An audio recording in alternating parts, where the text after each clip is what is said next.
చాలామందిని వేధించేటువంటి అత్యంత సర్వసాధారణమైనటువంటి సమస్య నరాల బలహీనత. నీరసము, నిస్త్రాణ, బడలిక, ఓపిక లేకపోవడము, ఇలాంటివి అనేక రకాలుగా ఈ నరాల బలహీనత సమస్యలో ఉంటూ ఉంటాయన్నమాట.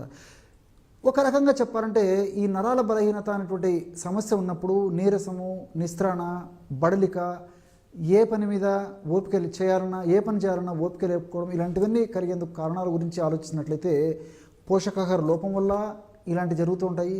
అదేవిధంగా ఈ షుగర్ వ్యాధి ఉన్నటువంటి వాళ్ళలో ఈ సమస్య కలుగుతుంటుంది. వెయిట్ ఉన్నటువంటి వాళ్ళలో ఈ సమస్య కలుగుతుంటుంది. ఇలా వివిధ రకాలైనటువంటి సమస్యలు ఉన్నటువంటి వాళ్ళలో కూడా ఈ నరాల బలహీనత, నరాల వీక్నెస్ అనే సమస్య కలుగుతూ ఉంటుందన్నమాట. అంతేకాకుండా కొన్ని రకాలైనటువంటి ఆధునిక కృత్రిమ రసాయన ఔషధాలు తప్పని పరిస్థితుల్లో వాడినప్పటికీ ఆ యొక్క ఔషధాల ప్రభావం చేత ఈ నరాల వీక్నెస్ కలుగుతుంటుంది. అట్లే కొంతమందిలో బాగా ఆకలి అవుతుంటుంది, ఆహారం బాగా తీసుకుంటారు, కానీ విపరీతమైనటువంటి నీరసము, నిస్త్రాణ, బలహీనత, నరాల వీక్నెస్. కొంతమంది రాత్రిపూట కూడా బాగా నిద్రపోతారు, కంటి నిండా 8 గంటలు 10 గంటలు నిద్రపోయినప్పటికీ మరి ఉదయం లేచిన తర్వాత హుషారుగా, చలాకీగా, ఉత్సాహంగా ఉండకపోగా నీరసము, నిస్త్రాణ, బలహీనత చోటు చేసుకునేటువంటి పరిస్థితి ఏర్పడుతూ ఉంటుంది. ఇంకొంతమందిలో ఎలాంటి స్పష్టమైనటువంటి కారణం కూడా ఉండదన్నమాట. అసలు ఎందుకు ఈ నరాల బలహీనత, నీరసము, నిస్త్రాణ కలుగుతున్నాయని చెప్పేసి స్పష్టమైనటువంటి కారణం కూడా ఉండదు. ఏది ఏమైనప్పటికీ ఈ పరిస్థితులు ఎదురైనప్పుడు కొంతమంది కాఫీలు, టీలు ఇలాంటి పదార్థాలు అంటే సేవించి ఆ యొక్క బలహీనత తగ్గించడానికి ప్రయత్నం చేస్తుంటారు అనమాట.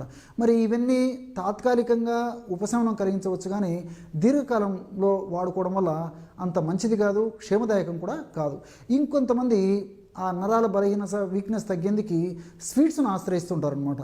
మరి ఎక్కువగా ఈ యొక్క స్వీట్స్ తీసుకోవడం వల్ల కూడా అడిక్ట్ అంటే అలవాటు పడిపోయేటువంటి అవకాశం ఉంటూ ఉంటుందన్నమాట.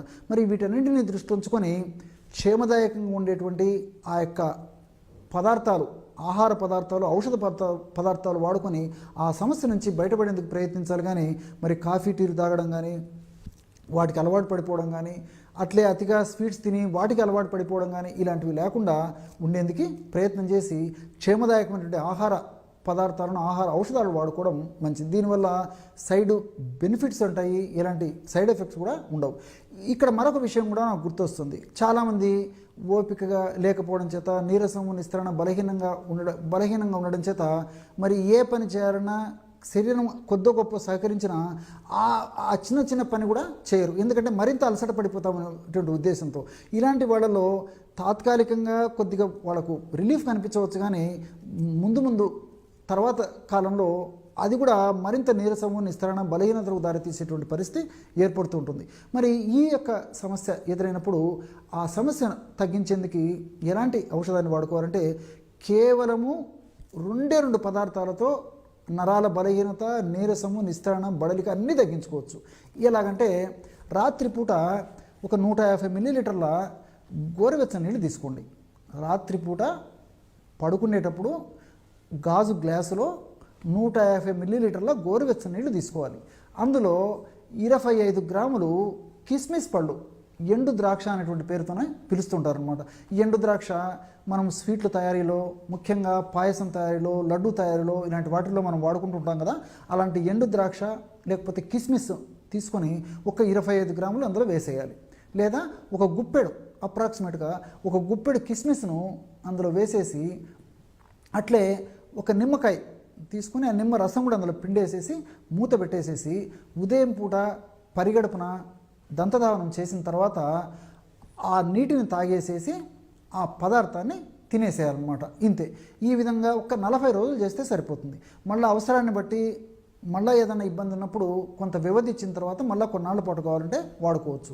ఈ యొక్క ఔషధాన్ని మాత్రం షుగర్ వ్యాధిగ్రస్తులు మినహాయించి ఇంచుమించు మిగతా వాళ్ళందరూ కూడా వాడుకోవచ్చు అన్నమాట. చిన్నపిల్లలైతే డోస్ తగ్గించుకొని వాడుకోవాలి.